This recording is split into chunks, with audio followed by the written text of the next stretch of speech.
ஹalleluya good morning. பொழுது விடிஞ்சிருச்சுங்க. இன்னொரு நாள் நம்முடைய இயேசு கிறிஸ்துவின் நாமத்துல நம்ம எல்லாரும் கூடுவதற்கு, அவருடைய வார்த்தையை கேட்கும்படிக்கு அவர் கொடுத்த வாய்ப்புக்காக அவருக்கு நன்றி செலுத்துகிறோம். வாங்க ஒரு சிறிய ஜெபம் செய்வோம். பரிசுத்தரே உமக்கு நன்றி அப்பா. இன்னொரு முறை எங்களோடு பேசுங்கப்பா.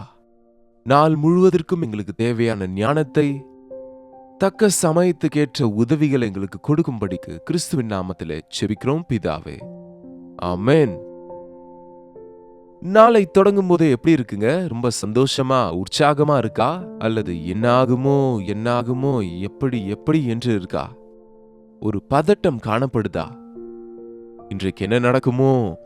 எதை நான் சந்திக்கணுமோ? எந்த கஷ்டம் வருமோ? எந்த நிந்தை வருமோ? எந்த போராட்டங்கள் வருமோ? அநேகர் ரொம்ப பயமா இருப்பாங்க. எதை கேட்க வேண்டி வருமோ? நான் எதை பார்க்க வேண்டி இருக்குமோ? பயங்கரமா இருக்குங்க நாட்கள், இல்லையா? நன்மையை விட தீமைதான் அதிகமா நடக்குது உலகத்துல. மனிதன் நமக்கு நன்மை செய்வதை விட தீமைதான் அதிகம் செய்றாங்க. சூழ்நிலைகள் நமக்கு சாதகமாக இருப்பதை விட எதிர்மறையாக தான் காணப்படுதுங்க. அநேக காரியங்கள்ல நம் மீது ஒரு நெகட்டிவ் ஃபோர்ஸ் கிரியை செய்யுது. ஒவ்வொரு காரியத்திலும் ஒரு எதிர்ப்பு. ஆம் என்றால் ஆம்னு சொல்றவங்க இன்றைக்கு இல்லைங்க. ஆம் என்றா இல்லைன்றாங்க, இல்லைன்னா ஆமான்றாங்க. இப்படிப்பட்டவங்க தான் இன்றைக்கு இருக்கிறாங்க. சரி, பொலிட்டிக்கலானா அது வேற விஷயம். ஆனா நம்ம குடும்பத்துல கூட அதே சூழ்நிலைகள் தான். சரி, எங்க போனாலும் எதை பார்த்தாலும் அப்படிப்பட்ட சூழ்நிலைகள் தான் இருக்கு. முதல்ல எல்லாரும் ஒரே மனதோட சந்தோஷமா ஒருவரோடு ஒருவர் இசைந்து, ஒருவர் அறிவுரையை இன்னொருவர் எடுத்துக்கொண்டு அருமையா நாம நடந்து கொண்டா எவ்வளவு பாசிட்டிவ் எனர்ஜி கிடைக்குமோ யோசிச்சு பாருங்க. எவ்வளவு பேர் இருந்தாலும் சரி, கடைசியில ஒன்றுமே சாதிக்க முடியாம போவதற்கு காரணம், நாம ஒருவரை ஒருவர் எதிர்க்கிறவங்களாக இருக்கிறோம், ஒருவரை ஒருவர் குற்றப்படுத்துறவங்களாக இருக்கிறோம். எவ்வளவு நேரம் விமர்சனங்களுக்கு, என்னங்க, தவறை கண்டுபிடிப்பதற்கு, ஒருவரை ஒருவர் தாழ்த்துவதற்கு, ஒருவரை ஒருவர் சிறுமைப்படுத்துவதற்கு முயற்சிக்கிறோம். ஆண்டவர் சொன்னார், உங்களுக்கு எதிரே இருக்கிறவங்கள உங்களை விட மேன்மையா எண்ணுங்க. நான் அநேக முறை மீட்டிங்ஸ்ல இப்படி சொல்ல வைப்பேன். உங்க பக்கத்துல இருக்கவங்களை பார்த்து நீங்க தான் என்னை விட பெரியவங்கன்னு சொல்லுங்கன்னு சொல்லுவேன். எல்லாரும் ரொம்ப சந்தோஷமா நீங்க தான் பெரியவங்கன்னு சொல்லும்போது சொல்றவங்களுக்கும் சந்தோஷம், கேட்கறவங்களுக்கும் சந்தோஷம். அதே நீங்க பக்கத்துல இருக்கிறவனை பார்த்து நான் தான் பெரியவன்னு சொல்லுங்க, அவங்க முகம் உடனே மாறும். வேற வழி இல்லாம அவங்களும் நான் தான் பெரியவன்னு சொல்லுவாங்க. இருவருக்கும் போட்டி தான். இன்றைக்கு அப்படிதான் நடக்குது உலகத்துல. உங்களை பற்றியே நீங்க சொல்றீங்க, அவங்க பெருமைகளையே அவங்க சொல்லிட்டு இருக்காங்க. ஆகையால எங்கேயும் சமரசம் இல்லாத நிலையில நாம வாழ்ந்துட்டு இருக்கோம். ஒவ்வொருவரும் ஏக்கத்தோட இருக்கிறாங்க. ஒவ்வொருவரின் இருதயத்திலையும் ஒரு தாகம் இருக்கு. என்னோட நல்லா பேசுறவங்க வேணும், என்ன புரிந்து கொள்றவங்க வேணும், எனக்கு ஆறுதலை தரவங்க வேணும், எனக்கு உதவியா இருக்கிறவங்க வேணும், எனக்கு மாரல் சப்போர்ட், நான் இருக்கிறேன் என்று தைரியப்படுத்துறவங்க வேணும். ஆமாவா இல்லையா சொல்லுங்க? இப்படிப்பட்டவர்களுக்காக நம்ம காத்து கொண்டு இருக்கிறோம். சில நேரம் நம் குடும்பத்தில் இருக்கிற எல்லாரும் நமக்கு எதிராக இருக்கும்போது, ஆகவேதான் நம்ம ஃப்ரெண்டுக்கோ நமக்கு இஷ்டமானவங்களுக்கோ நம்ம ஃபோன் செய்து கொண்டிருப்போம். எங்களுக்கான எவ்வளவோ பேர் ஊழியக்காரரா எங்களுக்காக ஜெபிங்கன்னு சொல்லி அவங்க கஷ்டத்தை எல்லாம் எங்க மேல ஊற்றி விடுவாங்க.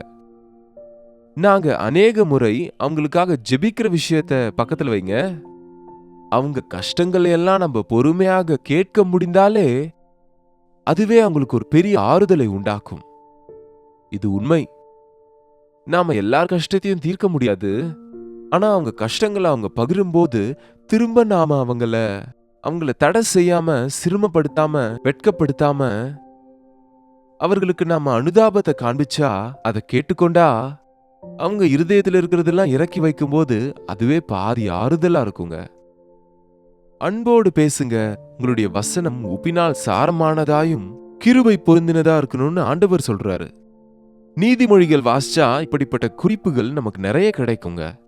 ஒரு முறை உங்க வேதத்தை எடுத்து நீதிமொழிகள், நீதிமொழிகளின் புத்தகம் 25ஆம் அதிகாரம் 25ஆம் வசனம் வாசிக்கிறேன், கேளுங்க. விடாய்த்த ஆத்மாவுக்கு குளிர்ந்த தண்ணீர் எப்படி இருக்குமோ,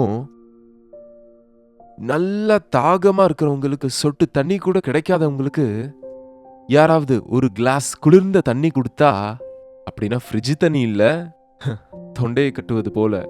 அந்த காலத்துல பானையில தண்ணீர் தருவாங்க. குளிர்ந்த தண்ணினா பானையில ஓவர் கூலிங்காகவும் இல்லாம, அதே போல சூடாகவும் இல்லாம அருமையா இருக்கும். அந்த குளிர்ந்த தண்ணீர் தொண்டையில பட்ட உடனே ஜீவன் எழுந்து வருங்க. அப்பாடா, அப்படி இருக்கும்ல. நல்ல பசியா இருக்கிறவங்களுக்கு ஒரு பிடி சுட சுட பருப்பு சோறு வைத்தாலும் வயிறு நிறைய சாப்பிட்டு தேங்க்ஸ் என்று சொல்லுவாங்க. வயிறு நிறைய இருக்கிறவங்களுக்கு கோழிக்கறி வைத்தாலும் நல்லா இல்லைன்னு சொல்லுவாங்க. நல்ல பசியா இருக்கிறவங்களுக்கு அது நல்லா இருக்கா இல்லையான்னு அவசியம் இல்லை. நாங்க நீலகிரி மலையில ஊழியம் செய்யும் போது 5-6 மணி நேரம் நடக்கணும். எங்கேயும் நடுவுல வனாந்திரம் இல்லையா, ஹோட்டல்ஸ் ஆவது டீ ஸ்டால்ஸ் ஆவது எதுவும் இருக்காது. நாங்க கிளம்பும் போது எடுத்துக்கொண்ட அந்த கொஞ்சம் அந்த சாப்பாட்டு பாக்கெட் அல்லது 2 இட்லி எடுத்துக்கொண்டு போய் அந்த இட்லிய நடந்து நடந்து பசியா இருக்கிற நேரத்துல அந்த இட்லி சாப்பிடும்போது எவ்வளவு ருசியா இருக்கும் உங்களுக்கு தெரியுமா? இலை மேல இருக்கிற சட்னிய கூட முழுவதும் சாப்பிட்டுருவோம் நாங்க. என்னங்க, நல்ல பசியா இருக்கிறவங்களுக்கு தான் உணவோட அருமை தெரியும். நல்ல தாகமா இருக்கிறவனுக்கு அந்த தண்ணீர் கிடைத்தவுடன் திருப்தியா இருக்கும். ஆகாரம் சாப்பிட்ட உடனே திருப்தியா இருக்கும். அப்படி போல தூர தேசத்திலிருந்து வரக்கூடிய நற்செய்தி அப்படி இருக்கும். வெறுத்து போய் சோர்ந்து போய் ஆறுதலை இழந்த ஒரு நபருக்கு ஒரு அருமையான ஒரு செய்தி, ஒரு நற்செய்தி, நல்ல ஒரு செய்தி, பாசிட்டிவ் வேர்ட்ஸ், ஆசீர்வாதமான வார்த்தைகள், அன்பு நிறைந்த வார்த்தைகள், கிருபையினால் நிறைந்த வார்த்தைகள், ஒரு நல்ல செய்தி வந்துச்சுன்னு வச்சுக்கோங்க. அந்த ஆங்ஸைட்டி, அந்த பதற்றம், அந்த வலி, அந்த வேதனை, அந்த ஏக்கம் தீர்ந்துடும். அவ்வளவுதான். ஒரு டெலிகிராம் வந்துச்சுன்னு வச்சுக்கோங்க, யாராவது ஹாஸ்பிட்டல் இருக்கும்போது. இப்போ தந்தி யாரும் பயன்படுத்துறது இல்ல. என்னங்க, இப்போ போன் வந்துச்சுன்னு நினைச்சுக்கோங்க. உங்க அமெரிக்கால இருக்கிற சொந்தக்காரங்க, அமெரிக்கால நமக்கு நெருக்கமானவங்க சிக்கானாங்கன்னு சொன்னா நம்மளால போய் பார்க்க முடியாது இல்லையா? அமெரிக்கால நமக்கு நெருக்கமானவங்க மரணித்தா கூட நம்ம உடனே போக முடியாதே. இன்றைக்கு எவ்வளவு அங்கே இருக்கிற பிள்ளைகளை நினைத்து கொண்டு இங்க ஹாஸ்பிட்டல்ல இருக்கிறாங்க, ஐசியூல இருக்கிறாங்க, ஆபத்தான நிலையில இருக்கிறாங்கன்னு தெரிய வரும்போது இங்க அழுது கொண்டு இருப்பாங்க. சில மணி நேரத்துல அங்கிருந்து எந்த அபாயமும் இல்லைன்னு டாக்டர் சொன்னாரு. ஆனாலும் ஹார்ட் ரெஸ்டோர் ஆகிவிட்டது, ஆபத்து தாண்டி விட்டது என்ற விஷயம் வந்துச்சுன்னு வச்சுக்கோங்க. எப்படி இருக்கும் சொல்லுங்க? வேதனையோடு நிறைந்து இருக்கிற அந்த இருதயம் உற்சாகம் அடைந்து, அப்பாடி தேவா உமக்கு நன்றி ஆண்டவரேன்னு சொல்லுவாங்க. எப்பொழுதும் நற்செய்தி மனுஷனுக்கு திருப்தியை கொடுக்கும், ஆறுதலை கொடுக்கும், நம்பிக்கையை உண்டாக்கும். அதற்கு தான் நம்ம வாயிலிருந்து நல்ல செய்திகள் தான் வரணுமே தவிர சாப வசனிப்பு வரக்கூடாதுங்க. ஆசீர்வாத வார்த்தைகளை தான் பேசணும். உங்க வாய் காயங்களை கட்டுகிறதா இருக்கணுமே தவிர காயப்படுத்துகிற வார்த்தைகள் நம்ம வாயிலிருந்து வரக்கூடாது. கத்தி குத்துகளை போல வார்த்தைகள் பேசுகிறவர்கள் இருக்கிறாங்கன்னு வேதத்திலே இருக்கு. அவங்க வார்த்தைங்க கத்தினால் குத்தினது போல இருதயத்துல பாய்ச்சுவாங்க சிலர். அநேகர் நம்முடைய தேசத்துல கணவன் மனைவி கூடங்க ஒருவருக்கொருவர் எவ்வளவு வெறுக்கிறாங்கன்னு சொன்னா, எதற்கு அந்த அசுத்தாவிகள் அவர்களை அப்படி ஏவுகிறதோ தெரியாது நமக்கு. கேவலமாக பேசுகிற கணவன் இருக்கிறாங்க, கேலியாக கணவனை அவமானப்படுத்தி பேசுகிற மனைவிகளும் இருக்கிறாங்க. தேவ பிள்ளைங்க, நீங்க அப்படி இருக்க கூடாதுங்க. உங்க கணவர் எப்படிப்பட்டவரா இருந்தாலும், உங்க மனைவி எப்படிப்பட்டவங்களா இருந்தாலும், அவங்க தேவன் உங்களுக்கு கொடுத்த குடும்பம். நீங்கள் இருவரும் வாழ்நாளெல்லாம் சேர்ந்து வாழணும். உங்க நெகட்டிவ் எனர்ஜிய நீங்க எவ்வளவு பயன்படுத்தினாலும் அந்த எதிர்ப்பு தன்மை தான் இருக்குமே தவிர பாசிட்டிவ்னஸ் வராதுங்க. ஆரோக்கியமான வார்த்தைகளை நம்ம பேசணும். இன்னொரு வசனம் இருக்கு பாருங்க.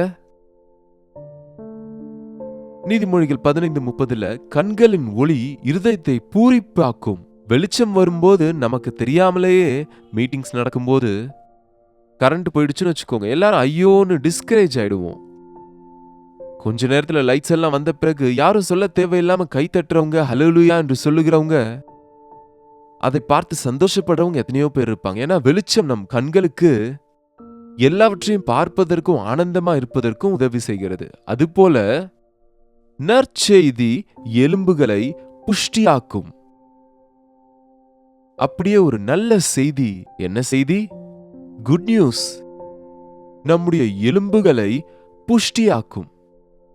நம்முடைய எலும்புகளுக்கு பலத்தை கொடுக்கும்.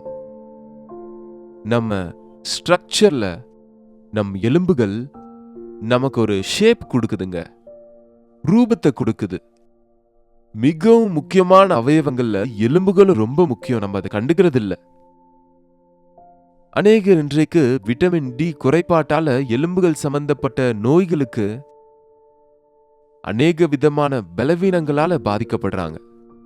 முதுகெலும்பு தேய்கிறது, கழுத்தெலும்பு தேய்ந்து போகிறது, முழங்கால் தேய்ந்து போகிறது.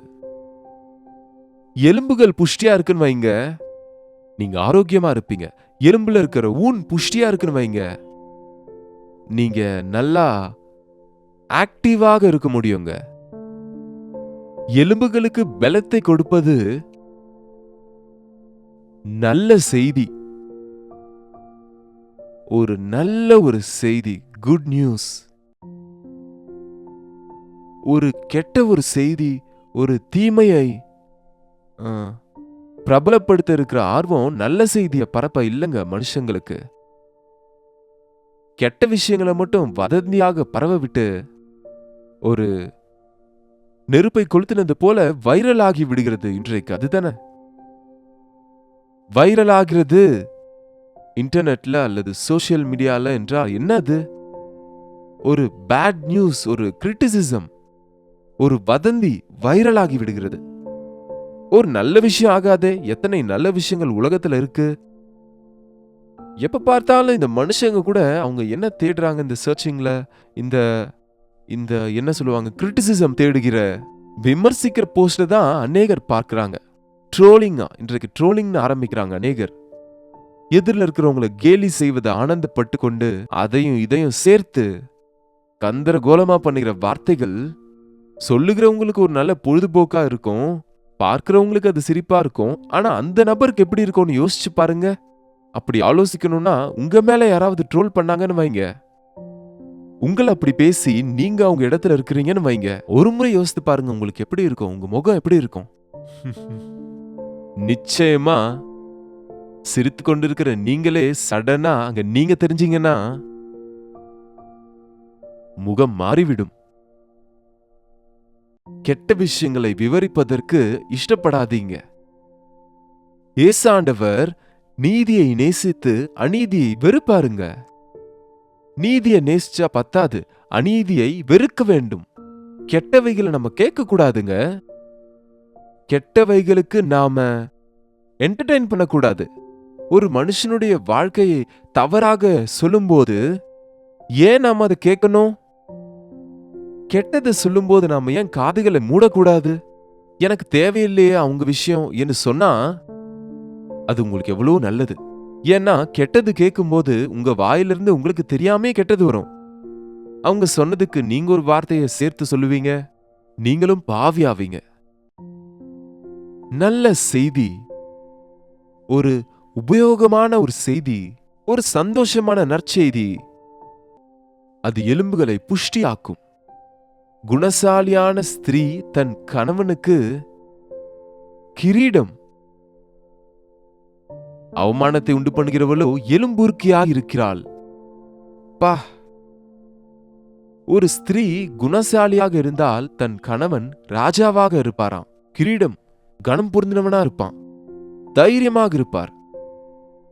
வெட்கப்படுத்தும் வார்த்தைகள், அவமானத்தை கொண்டு வருகிற நடத்தை, வெட்கப்பட வேண்டிய விஷயங்களுக்கு அதை பிரபலப்படுத்த ஆசைப்படுகிற ஒரு ஸ்திரீ, அவமானத்தை கொண்டு வர ஸ்திரீ அவனுடைய எலும்புகளுக்கு எலும்புருக்கியா இருக்கிறாள். என்னங்க பைபிள்ல பார்த்திருக்கிறீங்களா? லட்சையை உண்டு பண்ணுபவள் அவனுக்கு எலும்புருக்கியா இருக்கிறாள். நம்ம டைம் ஆயிடுச்சு இல்லையா? உங்க எலும்புகள் புஷ்டியாகணும்னு சொன்னா நல்ல செய்திகளை கேளுங்க. உங்க எலும்புகள் உருகி போகணும்னா வெட்கப்பட வேண்டிய, அவமானப்படக்கூடிய விஷயங்களை கேட்டுக்கொண்டே இருந்தா அவ்வளவுதாங்க. அது மட்டுமல்ல, உங்க வாயிலிருந்து நல்ல செய்தியே வரட்டும். மற்றவர்களை வெட்கப்படுத்துகிற, மற்றவங்களை விமர்சிக்கிற, மற்றவங்களை அவமானப்படுத்துகிற வார்த்தைகளை வரவிடாதீங்க. ஏன்னா ஒரு காலத்துல ஏதோ ஒரு நேரத்துல நீங்க கூட அந்த மாதிரி ஒரு நிலையில இருக்க வேண்டிய சூழ்நிலை வரலாம். அப்ப அவங்க கஷ்டம் புரியும். மற்றவர்களை பத்தி நாம தீமையை யோசிக்கிறத விட்டுட்டு அவர்களில் இருக்கிற நன்மையை பார்க்க முடிந்தா நம்ம நல்லவங்களா மாற முடியும். மற்றவங்கள இருக்க கெட்டதையே நீங்க பார்த்துட்டு இருந்தா உங்க இருதயம் கூட அதே போல கெட்டு விடுங்க. ஆண்டவர் எப்படி அன்போடு பாவிகளை மன்னித்து சகித்து ரட்சிப்பதற்காக தியாகம் செய்தாரோ, அதே போல நாமும் அவருடைய பிள்ளைகளா வாழ்வோம். ஜெபிப்போம். பரிசுத்தரே, அன்புள்ள தகப்பனே, இந்த நேரத்தில் எங்கள் எதிரிகளை நாங்கள் மன்னிக்கவும், எங்களை சோர்வாக்குகிற விஷயங்களை நாங்க ஆனந்தப்படாம, மற்றவர்களை காயப்படுத்துகிற வார்த்தைகள் எங்க வாயில வராதபடிக்கு, நெகட்டிவான விஷயங்களுக்கு இடம் கொடுக்காம நாங்க பாசிட்டிவான அணுகுமுறையில் இருப்பதற்கு, எங்க எலும்புகள் புஷ்டியாகும்படிக்கு, எங்கள் இருதயம் தேற்றப்படும்படிக்கு, நாங்கள் ஆசீர்வதிக்கப்பட்டு அநேகரை ஆசீர்வதிக்கும்படிக்கு, எங்களை சுற்றி எதிர்மறையான ஆவிகள் சுத்தி கொண்டிருக்கையிலே கிறிஸ்துவனுடைய மனசை உடையவர்களாக, அன்பை பகிர்கிறவர்களாக இருக்க எங்கள் ஒவ்வொருவருக்கும் உதவி செய்யும்படிக்கு கிறிஸ்துவின் நாமத்தில் ஜெபிக்கிறோம் நல்ல பிதாவே, ஆமென். பிதாவாகிய தேவனுடைய அன்பும் குமாரனாகிய இயேசு கிறிஸ்துவின் கிருபையும் பரிசுத்த ஆவியானவரின் அந்யோன்யமும் ஐக்கியமும் கூடி வந்திருக்கிற நம் அனைவருக்கும் எப்பொழுதும் சதா காலமும் துணையாயிருப்பதாக, ஆமென். தேவனுக்கு ஸ்தோத்திரம். உங்களுடைய ஜெப விண்ணப்பங்களுக்கும் பாரங்களுக்கும் 8939801234 என்ற நம்பருக்கு ஒரு டெக்ஸ்ட் அல்லது வாய்ஸ் மெசேஜ் மூலம் உங்களுடைய பாரங்களை எங்களுக்கு தெரிவிங்க. உங்களுக்காக நாங்க ஜெபிக்கிறோம். நீங்களும் ஜெபிக்க மறக்காதீங்க. Doctor Jayapal YouTube page subscribe பண்ணுங்க, லைக் பண்ணுங்க, ஷேர் பண்ணுங்க. உங்களுடைய விவரங்களை கமெண்ட் செக்ஷன்ல டைப் பண்ணுங்க. கர்த்தருக்கு சித்தமா இருந்தா நாளைக்கு இதே நிகழ்ச்சியில கர்த்தருடைய வார்த்தையோடு மீண்டும் உங்களை சந்திக்கிறேன். அதுவரை கர்த்தருடைய கிருபை உங்களுக்கு துணையா இருப்பதாக.